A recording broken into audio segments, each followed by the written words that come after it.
ये trading strategy जो मैं आपको दिखाने वाला हूं उसने मुझे एक लगातार प्रॉफिटेबल ट्रेडर बना दिया। और सबसे अच्छी बात, ये सिंपल है, लगभग हर मार्केट में काम करती है और इसे शुरू से आखिर तक 30 मिनट से भी कम समय लगता है। चलिए सीधे शुरू करते हैं।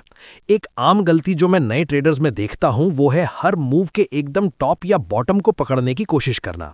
हाँ, जब ये काम करता है तो बहुत अच्छा लगता है, लेकिन ट्रेडिंग में पैसे कमाने के लिए आपको पूरे मूव को पकड़ने की जरूरत नहीं है। इस स्ट्रैटेजी में हमारा लक्ष्य सिंपल है, एक ट्रेंड के छोटे लगातार हिस्सों को कैप्चर करना। और ये सब रूल नंबर 1 से शुरू होता है, जो ये तय करना है कि मार्केट ट्रेंडिंग है या नहीं। ट्रेंड को पहचानने का तरीका यहां बताया गया है। अप ट्रेंड तब होता है जब कीमत हायर हाई और हायर लो बनाती है। डाउन ट्रेंड तब होता है जब कीमत लोअर हाई और लोअर लो बनाती है।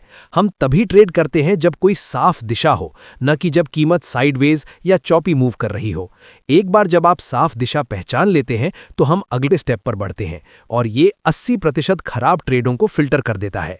अब जब आपने ट्रेंड को विजुअली पहचान लिया है तो आइए एक सिंपल कंफर्मेशन जोड़ते हैं। हम 200 EMA का इस्तेमाल करेंगे, जो ट्रेंड की दिशा पहचानने के लिए सबसे भरोसेमंद इंडिकेटर्स में से एक है। इसे जोड़ने का तरीका यहां बताया गया है। ट्रेडिंग व्यू पर इंडिकेटर्स पर क्लिक करें, मूविंग एवरेज एक्सपोनेंशियल सर्च करें और इसे अपने चार्ट में जोड़ें। सेटिंग्स, इनपुट्स, लेंथ को 200 में बदलें और ओके पर क्लिक करें। अब हम इसका इस्तेमाल कैसे करते हैं? अगर कीमत 200 EMA लाइन के ऊपर है तो हम सिर्फ बाय या लॉन्ग पोजीशन देखते हैं, और अगर कीमत 200 EMA के नीचे है तो हम सिर्फ सेल या शॉर्ट पोजीशन देखते हैं।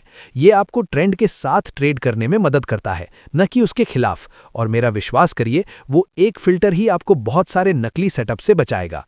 अब जब आप ट्रेंड जानते हैं और आपने इसे 200 EMA से कंफर्म कर लिया है, अब मेरे पसंदीदा टूल में से एक MACD इंडिकेटर का इस्तेमाल करके अपनी एंट्री का सही समय पता लगाने का समय आ गया है। इसे जोड़ने के लिए इंडिकेटर टैब पर जाएं, MACD सर्च करें और इसे अपने चार्ट में जोड़ें।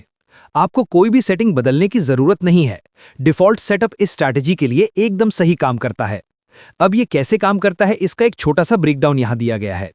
MACD moving average convergence divergence दो मूविंग एवरेज के बीच के संबंध को ट्रैक करता है, ताकि ट्रेंड मोमेंटम और संभावित खरीदने या बेचने के सिग्नल दिखाए जा सकें। ये 4 कंपोनेंट से बना है। MACD लाइन, जो नीली लाइन है, एक तेज मूविंग एवरेज, आमतौर पर 12 पीरियड। सिग्नल लाइन, जो नारंगी लाइन है, एक धीमा मूविंग एवरेज, आमतौर पर 26 पीरियड। इसके बाद हमारे पास हिस्टोग्राम है, जो दोनों लाइनों के बीच का अंतर दिखाता है। ये मोमेंटम को विजुलाइज करने में मदद करता है। और आखिर में जीरो लाइन, वो मिड पॉइंट जो बुलिश और बेयरिश मोमेंटम को अलग करता है। हम यहाँ MACD क्रॉसओवर देख रहे हैं। जब MACD लाइन सिग्नल लाइन के ऊपर से क्रॉस करती है तो ये एक बुलिश सिग्नल होता है। जब MACD लाइन सिग्नल लाइन के नीचे से क्रॉस करती है तो ये एक बेयरिश सिग्नल होता है। ये सब शायद बहुत ज्यादा लग सकता है, लेकिन चिंता ना करें। जब आप इसे असल में काम करते हुए देखेंगे तो सब समझ में आ जाएगा। तो चलिए एक असली चार्ट पर चलते हैं और मैं आपको दिखाऊंगा कि ट्रेंड पहचानने से लेकर एंट्री लेने तक इस स्टेप को स्टेप बाय स्टेप कैसे अप्लाई करना है। कीमत ऊंचे हाई और ऊंचे लो बना रही है तो हम साफ तौर पर देख सकते हैं कि हम एक अप ट्रेंड में हैं। कीमत 200 EMA से ऊपर है, जिसका मतलब है कि हम सिर्फ खरीदने या लॉन्ग पोजीशन की तलाश कर रहे हैं। अब नियम नंबर 3 के लिए MACD कंफर्मेशन। हमें जीरो लाइन के नीचे एक बुलिश MACD क्रॉसओवर होता हुआ दिखता है। यही हमारे लिए ट्रेड में एंट्री करने का सिग्नल है।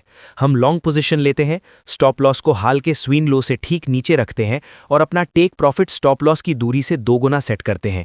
ये एक 2 आवर सेटअप है। अब आइए एक और उदाहरण देखते हैं। फिर से कीमत हायर हाई और हायर लो बना रही है, इसलिए हम अभी भी अप ट्रेंड में हैं। कीमत 200 EMA से ऊपर है, जो कंफर्म करता है कि हम सिर्फ लॉन्ग पोजीशन में इंटरेस्टेड हैं। फिर हमें एक बुलिश MACD क्रॉसओवर दिखता है, लेकिन ध्यान दें कि ये जीरो लाइन के ऊपर हो रहा है। ये एक रेड फ्लैग है। हमारे नियमों के अनुसार हम तभी लॉन्ग लेते हैं जब MACD क्रॉसओवर जीरो लाइन के नीचे होता है, इसलिए हम इसे छोड़ देते हैं और इंतजार करते हैं। थोड़ी देर बाद एक और बुलिश क्रॉसओवर दिखाई देता है और इस बार ये जीरो लाइन के नीचे है, परफेक्ट सेटअप, सभी शर्तें मिलती हैं, इसलिए हम लॉन्ग में एंट्री करते हैं। स्टॉप लॉस को हाल के लो के नीचे सेट करते हैं और 2 आवर के टेक प्रॉफिट का टारगेट रखते हैं। तो जैसा कि आप देख सकते हैं, स्ट्रैटेजी ने ठीक वैसे ही काम किया जैसा हम चाहते थे, लेकिन हम इस स्ट्रैटेजी को एक और कंफर्मेशन जोड़कर इसे और भी बेहतर बना सकते हैं, ताकि सेटअप को अगले लेवल पर ले जाया जा सके, कुछ ऐसा जो नकली सिग्नल्स को फिल्टर करे। हम बस चार्ट में 20 EMA जोड़ते हैं और देखते हैं कि कीमत उस लाइन के आसपास कैसे रिएक्ट करती है। ये हमारा फाइनल कंफर्मेशन बन जाता है। ये बहुत आसान है। जब कीमत 20 EMA लाइन से ऊपर होती है तो ये अप ट्रेंड को कंफर्म करता है। जब कीमत 20 एक्सपोनेंशियल मूविंग एवरेज से नीचे होती है तो ये डाउन ट्रेंड को कंफर्म करता है। अब मैं आपको अपने हाल के ट्रेड्स में से एक दिखाता हूं और आपको सभी 4 नियमों को स्टेप बाय स्टेप समझाता हूं। कीमत लोअर हाई और लोअर लो बना रही है, जिसका मतलब है कि हम साफ तौर पर डाउन ट्रेंड में हैं। कीमत 200 EMA से नीचे भी है, इसलिए हम सिर्फ शॉर्ट सेटअप देख रहे हैं। इसके बाद MACD जीरो लाइन के ऊपर एक बेरिश क्रॉसओवर दिखाता है। ये सेल्स देखने के लिए हमारा तीसरा कंफर्मेशन है। और आखिर में एक कैंडल 20 EMA के नीचे बंद होती है, जो दिखाता है कि सेलर्स मजबूत हो रहे हैं। ये हमारा एंट्री सिग्नल है। इसलिए मैंने एक शॉर्ट पोजीशन ली, अपना स्टॉप लॉस हाल के हाई से ठीक ऊपर रखा और टेक प्रॉफिट के लिए अपने रिस्क का 2 गुना टारगेट किया। एक साफ कॉन्फिडेंट 2 आवर ट्रेड। वीडियो पसंद आया? लाइक करो और चैनल सब्सक्राइब करो।